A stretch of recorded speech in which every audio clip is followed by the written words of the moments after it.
The metal chair made a soft scraping sound as Zekthara shifted his weight. His four eyes moved around the white room, never staying still for more than a few seconds. The alien's dark blue skin looked almost purple under the bright lights. Scars covered his arms and chest, old wounds that told stories of many battles. Dr. Alex Thompson sat across from him at a simple metal table. The human looked young compared to the alien warrior. Alex wore a clean white coat and held a small recording device. His hands were steady, but his eyes showed he was nervous. This was his first time talking to a real alien soldier. "Please state your name and rank for the record," Alex said. His voice was calm and professional. Zekthara's mandibles clicked together twice before he spoke. "I am Zekthara, former battle commander of the 3rd Assault Division, Kethmori Imperial Guard." His voice was deep and rough, like rocks grinding together. Alex nodded and made a note on his tablet.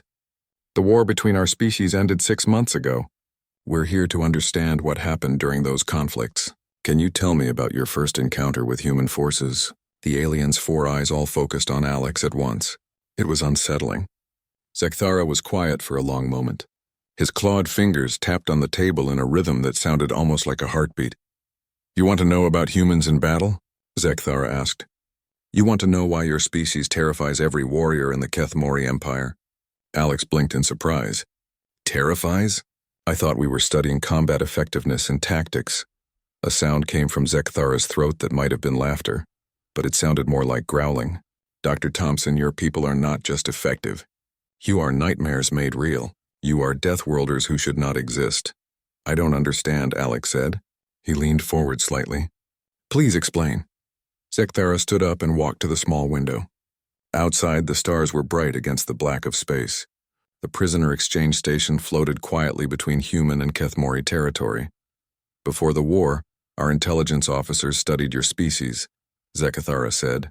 "We watched your entertainment broadcasts. We saw your movies and television shows, soft creatures who cried over small problems, beings who seemed weak and emotional." Alex remained quiet, waiting for the alien to continue. "We thought you would surrender after the first real battle. Our commanders expected easy victory. They sent me and my division to take the mining colony on Kepler 442b, 300 of our best warriors against a small human outpost." Zekthara turned back to face Alex. His scarred face showed something that looked like old pain. "There were only 12 human soldiers defending that colony, 12 against 300. Our attack should have lasted 1 hour at most." "What happened?" Alex asked. "We fought for 18 hours, Zekthara said. 18 hours against 12 humans who would not die, would not retreat, would not surrender. Every time we thought we had killed them all, more gunfire would come from somewhere else." The alien sat back down heavily. His forearms rested on the table, and Alex could see that his hands were shaking slightly. "I watched human soldiers continue fighting with terrible wounds. Wounds that would have killed any Kethmori warrior instantly. One of your Marines had lost most of his left arm, but he kept shooting with his right hand. Another had taken 3 plasma shots to the chest and was still throwing explosive devices." Alex wrote notes quickly. This was not what he had expected to hear. "The worst part was their eyes," Zekthara continued. "Kethmori eyes show fear before death. Human eyes showed something else. They showed determination.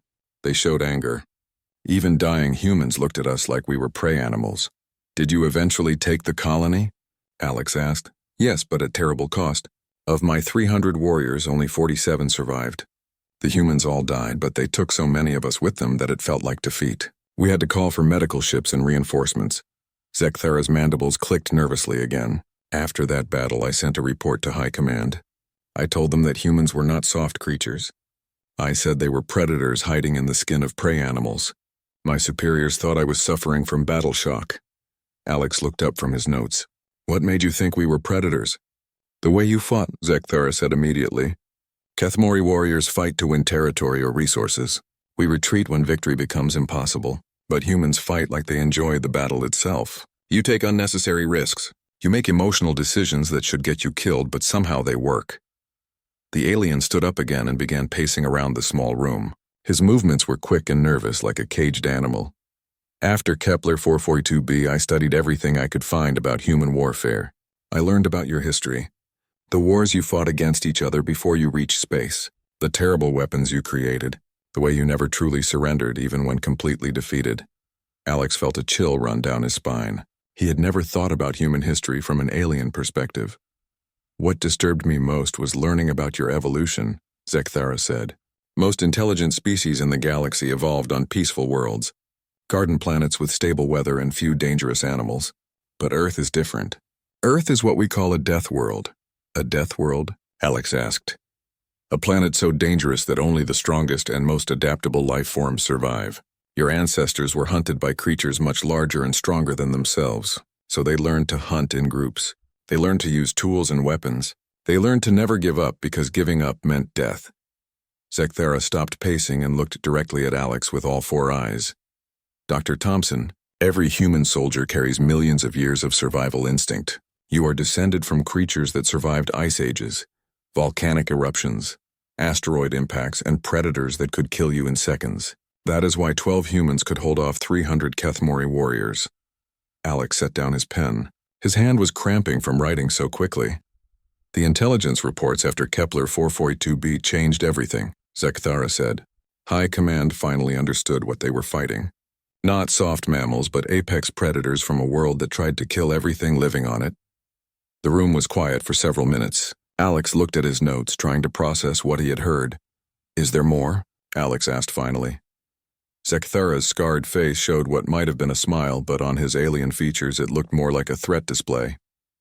Dr. Thompson, he said, that was just the first battle. I have many more stories to tell you. Stories that will help you understand why the Kethmori Empire surrendered to a species we outnumbered 50-1. Alex activated his recording device again. He had the feeling this was going to be a very long conversation. Alex Thompson poured himself a cup of coffee and offered one to Zekthara. The alien looked at the dark liquid with curiosity, but shook his head. His four eyes watched the steam rise from Alex's cup. You consume heated plant extract for stimulation, Zekthara observed.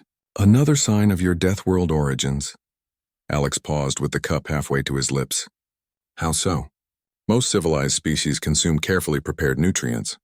Humans drink bitter liquids that would be considered poison on many worlds. You actually enjoy substances that cause pain to your taste sensors. Alex had never thought about coffee that way. He took a sip and set the cup down. You wanted to hear more stories, Zekthara said. Let me tell you about the siege of Proxima Station. This battle taught us something new about human physiology. The alien settled back in his chair, his scarred hands folded together on the table. Proxima Station was a vital supply depot for our fleet. We surrounded it with 40 warships and demanded surrender. The human commander refused. He said his orders were to hold the station at all costs. Alex opened his notebook to a fresh page. The siege lasted 3 weeks. We bombarded the station continuously, destroying sections one by one. The humans kept fighting from whatever parts were still intact. Then our sensors detected something impossible. What did you detect? Alex asked. Human soldiers fighting in vacuum, Zekthara said. Their environmental suits had been breached by weapons fire. They should have died instantly. Instead, they kept fighting for several more minutes. Alex frowned. That's not possible. Humans can't survive in space without life support. Exactly what our scientists said, Zekthara replied. But we watched it happen multiple times. Humans with damaged suits continued combat operations long enough to complete their missions before dying. The alien's mandibles clicked as he remembered. Later, our medical team studied the human bodies we recovered. They discovered that humans can survive in vacuum for approximately 90 seconds if they exhale first and don't panic. Your species evolved this ability from diving underwater on your death world. Alex made notes quickly. He had never heard of humans surviving that long in space. But surviving was not the most disturbing part, Zekthara continued. The disturbing part was that humans used those 90 seconds to continue fighting. They would take careful aim and fire weapons while dying. They would throw grenades with their last breaths. Some even used the vacuum to their advantage, moving in ways that gravity-bound troops could not predict. The alien stood up and walked to the window again. His reflection looked ghostly in the reinforced glass. That was when our scientists developed the deathworld theory. They studied Earth's history and compared it to other worlds that produced intelligent life. Alex leaned forward. What did they find? Your planet tried to kill you for millions of years, Zekthara said. Ice ages that lasted thousands of years. volcanic eruptions that blocked out the sun, asteroid impacts that destroyed entire continents, predators that could smell you from great distances and run faster than you could ever hope to move. The alien turned back to face Alex. Most species evolved on stable worlds with predictable weather and abundant food. We never had to develop extreme survival abilities, but humans had to adapt or die. You learned to survive in conditions that would kill most galactic life forms. Alex thought about Earth's history. Humans had indeed survived multiple near-extinction events. This explains why human soldiers are so difficult to kill, Zekathara said. Your bodies are designed to keep functioning even when severely damaged. Your brains produce chemicals that reduce pain and increase strength when you are injured. What you call adrenaline is essentially a combat drug that your own bodies manufacture. You're talking about our fight or flight response, Alex said. Yes, but there is more. Humans don't just choose fight or flight. You choose fight and then keep fighting until either you win or you die. Most species have a third option: surrender when defeat is certain. Humans seem to lack this option. Zekathara began pacing again. His movements were more agitated now. Let me tell you about Captain Lisa Wong and the Battle of the Asteroid Field. This encounter taught us about human reflexes and spatial awareness. Alex prepared to take more notes. Wong was piloting a single fighter craft through the Titan asteroid belt. She was being pursued by 12 of our best pilots in superior ships. The asteroids were moving unpredictably due to the gravitational fields of 3 nearby moons. The alien's 4 eyes all focused on a point above Alex's head, as if he was seeing the battle again. Our pilots had to slow down and use careful navigation to avoid collision with the asteroids. Wong flew at maximum speed, making turns and maneuvers that should have been impossible. She used the moving asteroids like tools, causing them to collide with our ships. Alex looked up from his notes. How is that possible?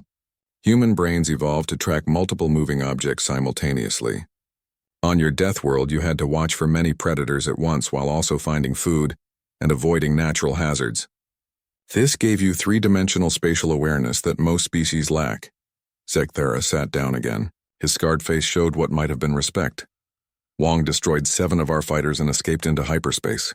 When we analyzed the flight data, our computers said her maneuvers should have killed her from gravitational forces alone. But humans have stronger bones and more efficient circulatory systems than most species.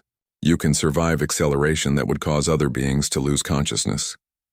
Alex sipped his coffee, thinking about all the ways humans might be different from other intelligent species.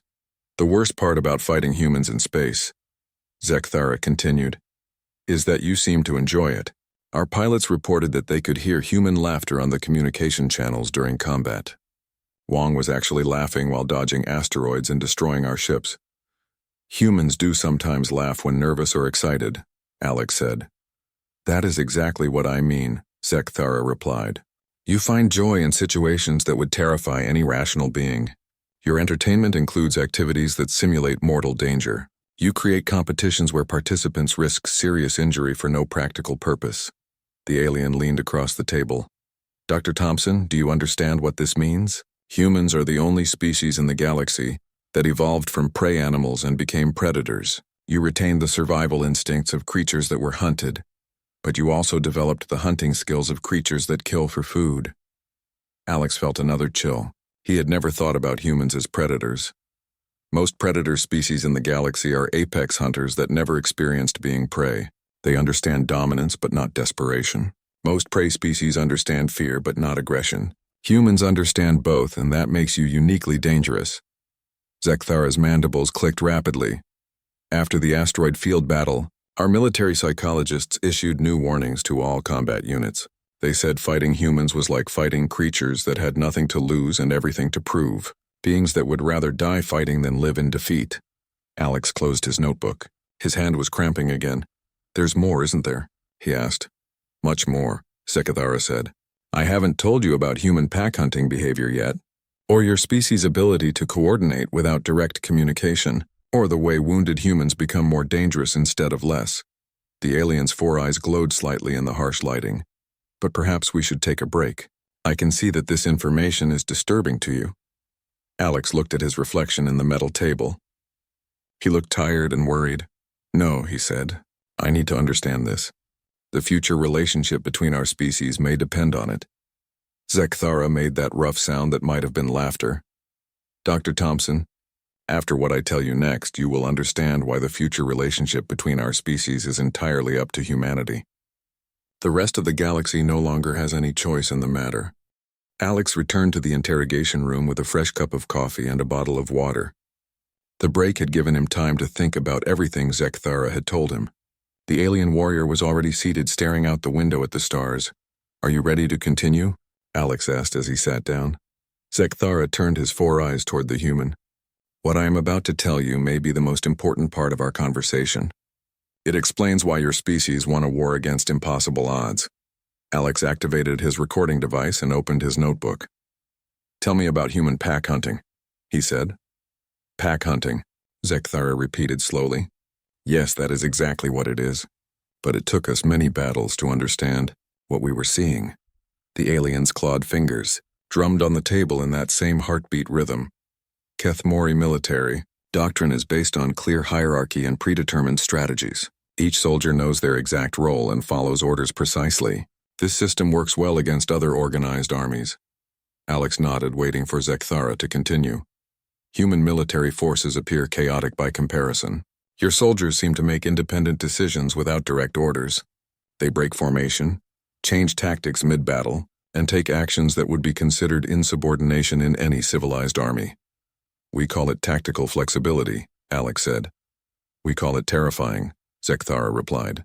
"Let me tell you about Sergeant Ben Clark and the Battle of Titan's Crown." The alien stood up and began his now familiar pacing. "Clark's squad of 8 soldiers was cut off behind enemy lines when our forces overran their position. Standard military doctrine says they should have attempted to retreat or surrender. Instead, they disappeared into the rocky terrain and began hunting our patrols." Alex looked up from his notes. "Hunting?" "Yes, hunting. Like predators stalking prey. For 2 weeks, our soldiers started disappearing in groups of 3 or 4. We would find their bodies days later, killed with precision and efficiency. Sometimes the humans took weapons and equipment. Sometimes they left messages written in Kethmori blood." Zekthara's scarred face showed old fear. "Our commanders sent larger patrols to find Clark's squad. Squads of 12, then 20, then 50 soldiers. It didn't matter. The humans seemed to know where we would be before we got there. They set traps and ambushes that showed impossible coordination." The alien stopped pacing and looked directly at Alex. "Dr. Thompson, how do human soldiers coordinate without constant radio communication?" Alex thought for a moment. "Training, I suppose. Shared experience. We learn to anticipate what our teammates will do. That is what we thought at first. But we monitored all radio frequencies and detected no transmissions from Clark's squad. They were coordinating through methods we could not understand." Zekthara sat back down. "Later, our xenobiologist explained it to us. Humans evolved as social hunters. Your ancestors hunted in groups for millions of years. You developed nonverbal communication methods that other species never needed." Alex made notes while Zekthara continued. "Humans can coordinate through tiny facial expressions, body language, and even scent markers that most technology cannot detect. You share information without realizing you are doing it. This makes human military units unpredictable and highly adaptable." The alien's mandibles clicked nervously. "Clark's squad was finally cornered in a canyon with no escape route. We sent 200 soldiers to capture or kill them. The humans had no heavy weapons, no armor, and no supplies." "What happened?" Alex asked. "They won," Zekthara said simply. 8 humans with basic rifles defeated 200 fully equipped Kethmori warriors. They used the terrain, improvised weapons, and tactics that seemed impossible. The alien's 4 eyes all focused on Alex at once. But the most disturbing part was that they seemed to enjoy the hunt. Our recordings picked up human laughter during the battle. They were having fun while killing trained soldiers in close combat. Alex felt uncomfortable. He had never thought about human soldiers enjoying battle. "This brings me to urban warfare and the defense of New Geneva," Zekthara continued. "This battle taught us that humans deliberately choose fighting conditions that favor their hunting instincts." The alien walked to the window again. New Geneva was a large civilian city with 2 million human inhabitants.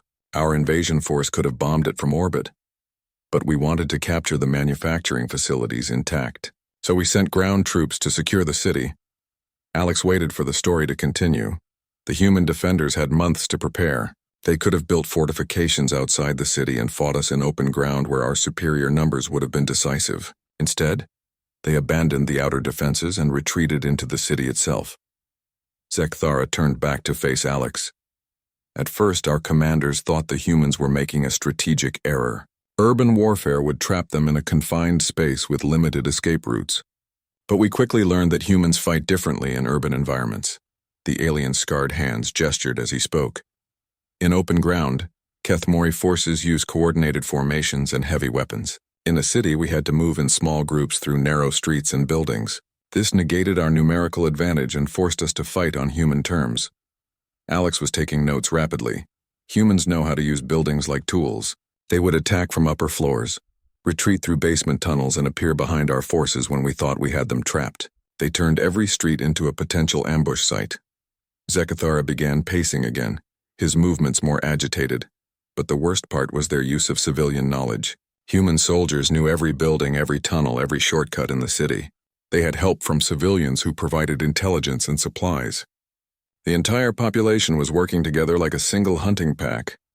Alex looked up from his notes. The civilians helped.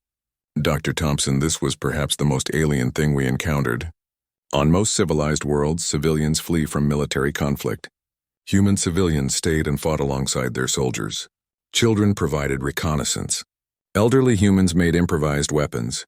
Even injured humans continued to gather intelligence. The aliens' 4 eyes showed something that might have been admiration mixed with fear. The Battle of New Geneva lasted 8 months. We lost 60,000 soldiers taking a city that should have fallen in 2 weeks. The humans made us fight for every building, every street, every room. Zekthara sat down heavily. When our forces finally controlled most of the city, we discovered that the human civilians had been evacuating through underground tunnels for months.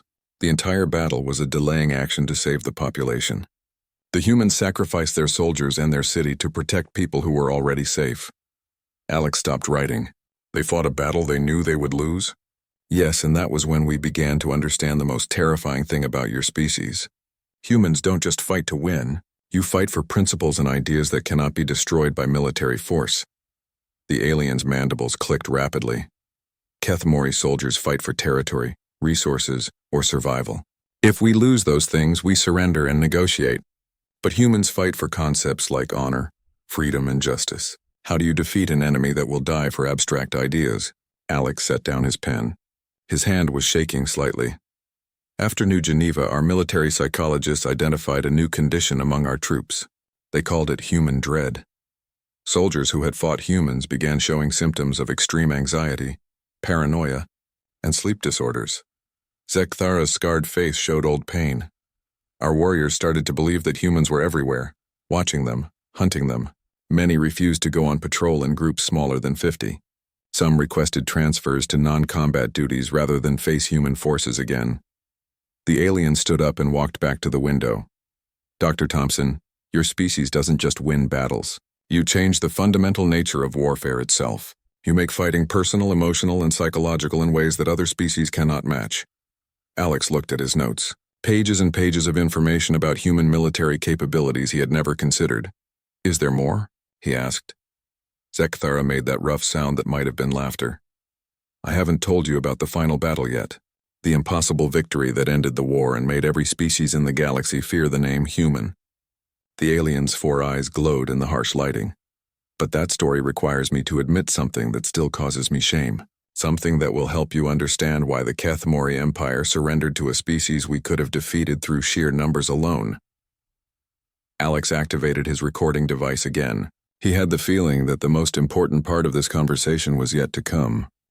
Alex Thompson studied Zekthara's scarred face as the alien stared out the window. The conversation had been going on for hours, but neither of them seemed tired. Alex had filled 3 notebooks with information that challenged everything he thought he knew about humanity. You mentioned shame, Alex said quietly. What happened in the final battle? Zekthara's 4 eyes turned toward the human. For the first time since they had begun talking, the alien looked genuinely afraid. The Battle of Kethmora Prime, he said. Our homeworld. The battle that ended the war and made me understand what your species truly is. Alex opened a fresh notebook and activated a new recording device. This felt important. The human fleet was commanded by Jake Martinez, Zekthara began, a young officer who had survived multiple battles against our forces. Intelligence reports said he was tactical, careful, and defensive in his strategies. The aliens' clawed fingers drummed that heartbeat rhythm on the table. Our fleet defending Kethmora Prime consisted of 1,500 warships. The human attack force had only 97 ships. Even our most conservative estimates said they would need at least 500 ships to have any chance of victory. Alex looked up from his notes. Those odds seem impossible. Exactly what our admirals thought. They assumed the humans were either desperate or had some secret weapon we didn't know about. They prepared for a siege that might last months or years. Zekthara stood up and began pacing again. The human fleet approached our homeworld in standard formation. Martinez requested a meeting with our fleet commander to discuss surrender terms. Our admiral agreed, thinking the humans wanted to negotiate their own surrender. The alien's mandibles clicked as he remembered. Instead, Martinez demanded that Kethmori forces surrender immediately and withdraw from all occupied human territories. Our admiral laughed and terminated the communication. The battle began 30 minutes later. Alex wrote quickly, trying to capture every detail. What happened next violated every rule of space warfare, Zekthara said. Instead of engaging our main fleet in formation combat, the human ships scattered in all directions.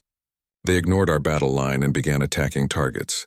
Throughout the system, the alien's scarred face showed confusion. Even years after the battle, half the human fleet attacked our supply convoys and manufacturing stations. Another group began destroying communication satellites and sensor arrays. The remaining ships flew directly toward populated areas of our homeworld. Alex frowned. That sounds like suicide. That's what we thought too. Our fleet pursued the scattered human ships, expecting to destroy them quickly. But the humans weren't trying to fight ship-to-ship battles. They were creating chaos. Zekthara sat down and leaned across the table. Dr. Thompson, humans understand psychological warfare in ways that other species do not. While our ships were chasing individual human vessels, Admiral Kate Morrison began broadcasting messages to our entire fleet. What kind of messages? Alex asked. Recordings of previous human victories. Audio from the battles I have described to you. Testimonials from captured Kethmori, soldiers describing their encounters with human forces. The alien's four eyes all focused on Alex. She broadcast the screams of our warriors dying at Kepler 442b, the panic reports from Proxima Station, the final transmissions from our troops in New Geneva. She wanted our soldiers to hear exactly what had happened to their comrades. Alex felt a chill run down his spine. The psychological effect was immediate and devastating. Our crews had heard rumors about human combat effectiveness, but these recordings made it real. Many of our ships requested permission to withdraw from combat. Zekthara's scarred hands shook slightly as he continued. But Morrison wasn't finished. She began transmitting detailed information about Kethmori military families, the names and locations of our soldiers' mates and offspring. She told us that human forces had already identified our home colonies and were prepared to hunt down every Kethmori in the galaxy. Alex stopped writing. That's psychological terrorism, Zekthara finished. Yes, it was. But it was also military genius. Morrison made 1,500 ship crews believe that continuing the war would result in the extinction of our entire species. The alien stood up and walked to the window again. While Morrison was destroying our morale, Martinez was implementing the most insane military strategy in galactic history. Instead of trying to defeat our fleet, he began accelerating his ships directly toward Kethmora Prime's surface. Alex looked up in surprise. A kamikaze attack? That's what we thought. Our planetary defense systems prepared to shoot down 97 human ships attempting suicide runs. But Martinez had calculated something we hadn't considered. Zekthara's reflection in the window looked ghostly. Human ships are built differently than ours. Your vessels have stronger hulls and more efficient engines because they're designed to operate in the dangerous space around Earth. Martinez realized that his ships could survive atmospheric entry if they approached at the correct angle. The alien turned back to face Alex. 23. Human ships successfully reached our planet's surface. They landed in our major cities and began deploying ground troops. But these weren't invasion forces, they were demonstration units. Alex frowned. Demonstration of what? Of human capability. Each landing party consisted of only 12 soldiers. just like at Kepler 442b. They weren't trying to conquer our cities. They were proving that humans could put troops anywhere they wanted. Anytime they wanted. Zekthara's mandibles clicked rapidly. Within 6 hours, human soldiers had captured or destroyed strategic targets in 12 different cities on our homeworld. They took control of communication centers, power plants, and government buildings, not to hold them, but to show that they could. The alien sat down heavily. That was when I understood what Martinez had really done. He hadn't come to fight a space battle. He had come to demonstrate that the Kethmori Empire could not protect its own homeworld from a numerically inferior human force. Alex was writing as fast as he could. The final phase of Martinez's strategy was the most terrifying. The human ships that had avoided, our fleet began transmitting exact coordinates of every major population center on Kethmora Prime. They told us they could destroy our cities from orbit anytime they chose. Thara's 4 eyes showed old terror, but they didn't destroy anything. Instead, they waited. Martinez gave our government exactly 1 hour to decide. Surrender completely, or watch human forces demonstrate their ability to eliminate our civilization. Alex looked up from his notes. And your government surrendered? In 47 minutes, Zekthara said quietly. 47 minutes to end a war that had lasted 3 years. The alien's scarred face showed something that might have been respect. Martinez had achieved total victory with minimal casualties on both sides. He proved that humans could defeat any enemy without destroying them. This was perhaps the most terrifying demonstration of all. Alex set down his pen and rubbed his cramped hand. Most species fight until one side is completely destroyed or incapable of resistance. Humans fight until the enemy understands that resistance is pointless. You don't just win wars, you convince your enemies that they never had a chance to begin with. Zekthara stood up and walked to the center of the room. Dr. Thompson, the Battle of Kethmora Prime taught the galaxy something new about your species. Humans are not just superior warriors. You are superior strategists who understand the psychology of warfare better than any other known intelligence.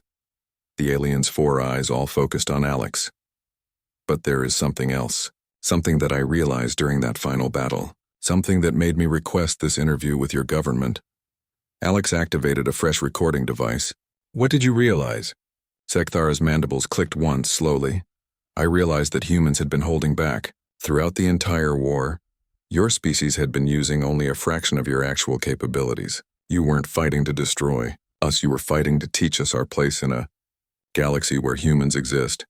The alien's scarred face showed something that might have been gratitude mixed with fear. Martinez could have destroyed our homeworld and killed billions of Kethmori. Instead, he chose to prove that he could destroy us, then chose not to. That decision was more terrifying than any weapon. Alex felt another chill. He was beginning to understand why this conversation was so important. There's something else, isn't there? He asked. Zekthara made that rough sound that might have been laughter. Dr. Thompson, I haven't told you the most important thing yet. I haven't explained why I requested this meeting, or why the information I'm giving you may determine the future of galactic civilization. The alien's 4 eyes glowed in the harsh lighting. What I tell you next will help you understand humanity's position in the galaxy now, and it will explain why other species are already planning to ensure that humans never get the chance to demonstrate their capabilities again. Alex Thompson looked at the stack of notebooks on the table.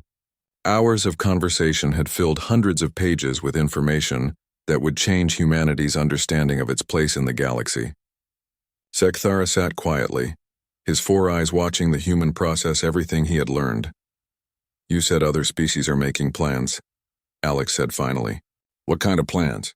Zekthara's mandibles clicked once, a sound that Alex had learned meant the alien was choosing his words carefully. Dr. Thompson, what I am about to tell you is the reason for this entire conversation. It is why I requested to speak with human authorities before returning to Kethmori space. The alien stood up and walked to the window one final time. The war between humans and the Kethmori Empire was observed by every major civilization in the galaxy. They watched a numerically superior force lose to creatures they had never heard of before. Species that had dominated galactic politics for thousands of years suddenly realized they were not the apex predators they thought they were. Alex opened his final notebook and prepared to write. 3 months ago, Representatives from 47 different species held a secret meeting on the neutral world of Vega Station. The topic of discussion was what they called the human problem. Zekthara's scarred face reflected in the window as he spoke.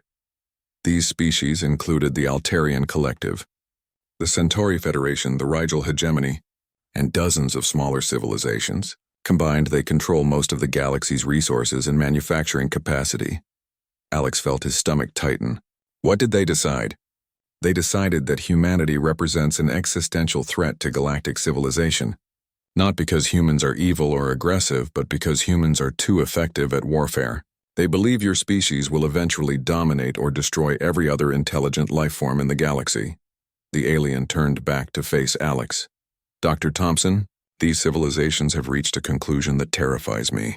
They believe the only way to prevent human dominance is to eliminate humanity before your species spreads beyond your current territory.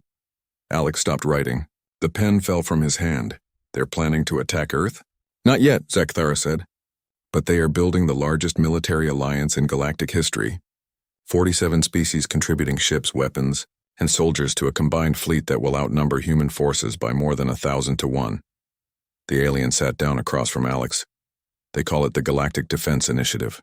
The stated purpose is to contain human expansion and prevent another war like the one between humans and Keth Mori.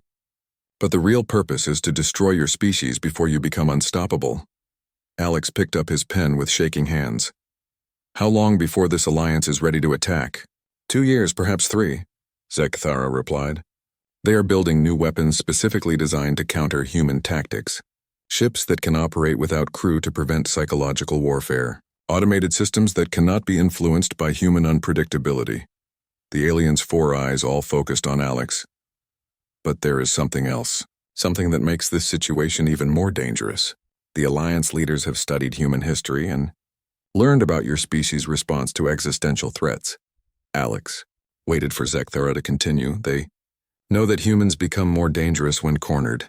They have seen how your ancestors responded to ice ages, asteroid impacts, and other extinction events. So they are not planning to give humanity any warning or chance to prepare. The alien's mandibles clicked nervously. The attack will come without declaration of war or negotiation. 47 species will strike simultaneously at every human colony, space station, and ship. They intend to destroy your entire civilization in a single coordinated assault. Alex felt sick. Why are you telling me this? Zekthara was quiet for a long moment. When he spoke, his voice was softer than Alex had heard before. Because I have fought humans in battle. I have seen what your species is capable of when you believe you are fighting for survival. If this alliance attacks humanity, they will not achieve quick victory. They will create the most destructive war in galactic history. The alien's scarred hands folded on the table. But there is another reason. The Keth Mori Empire was given a choice by the Alliance. Join them in destroying humanity or be classified as collaborators and face the same fate. Alex looked up sharply. What did your government decide? Officially, the Keth Mori Empire voted to join the Galactic Defense Initiative. We will contribute ships and soldiers to the attack on human space. Zekthara's 4 eyes showed something that might have been shame. Unofficially, many of us remember that humans could have destroyed our homeworld but chose not to. We remember that Jake Martinez and Kate Morrison showed mercy when they could have shown destruction. The alien leaned forward. Dr. Thompson, there are Keth Mori who believe we owe humanity a debt. We think that warning your species about this alliance is the only way to repay that debt. Alex was writing frantically now. What else can you tell me about their plans? The attack will begin with simultaneous strikes on Earth, Mars, and the major human colonies. They plan to destroy your industrial capacity first, then hunt down any surviving human ships. The goal is complete extermination within 6 months. Zekthara's mandibles clicked rapidly, but they are making the same mistake we made.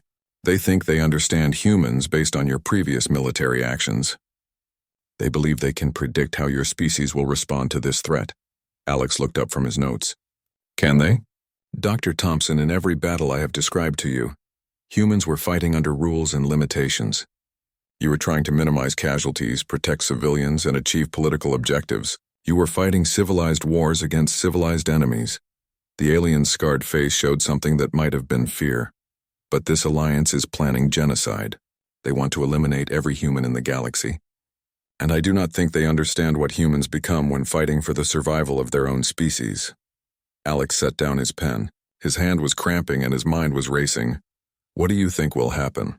Zekthara stood up and walked to the center of the room. I think the Alliance will discover that they have seen only a small fraction of human military capability. I think they will learn that civilized humans and desperate humans are completely different creatures. The aliens' four eyes all focused on, Alex, your species evolved on a death world that tried to kill you for millions of years. You survived ice ages, volcanic winters, asteroid impacts, and predators that modern galactic civilization cannot imagine. What do you think humans will become when fighting for the survival of your entire species? Alex felt a chill that had nothing to do with the temperature in the room. There is something else, Zekthara said quietly. Something I learned from studying human history. Your species has a concept that does not exist in any other known language. What concept? Alex asked. Total war, Zekthara said. The idea that in some conflicts there are no rules, no limitations, and no mercy. The idea that survival justifies any action, any weapon, any strategy. The alien's mandibles clicked once. Most galactic species fight to achieve objectives. Humans fight to eliminate threats. When your species believes that extinction is the alternative, you stop being civilized warriors and become something else entirely. Alex looked at his notebooks full of information about human military capabilities. Then he thought about what humans might become if fighting for the survival of their species. Dr. Thompson, Zekthara said, I have told you about this alliance because I hope humanity can find a way to prevent this war. But if prevention fails, I want you to understand something important. The alien walked back to the window and looked out at the stars. The 47 species planning to attack humanity control most of the galaxy. They have superior numbers, superior technology, and superior resources. By any rational analysis, they should achieve easy victory. Zekthara turned back to face Alex. But I have fought humans in battle. I have seen what your species does to enemies who threaten your survival, and I believe that if this alliance attacks humanity, they will discover that they have made the last mistake any of them will ever make. Alex closed his final notebook. The conversation was over, but the implications were just beginning. What happens now? He asked. Now you take this information to your government, Zekthara said. You tell them that humanity has approximately 2 years to prepare for the largest military assault in galactic history. And you tell them that the rest of the galaxy is about to learn what humans become when there are no rules left to follow. The alien's scarred face showed something that might have been sadness. Dr. Thompson, I have given you the tools to save both our species. Use them wisely. Because if this war begins, I do not think the galaxy will ever be the same again. Alex gathered his notebooks and recording devices. As he reached the door, he turned back to look at Zekthara one final time. Thank you, he said. The alien's 4 eyes glowed in the harsh lighting. Do not thank me yet, Dr. Thompson. Thank me if you find a way to prevent this war, because if you fail, I may have just helped humanity prepare for the total destruction of galactic civilization. Alex left the room knowing that everything had changed. Humanity was no longer a young species finding its place among the stars. They were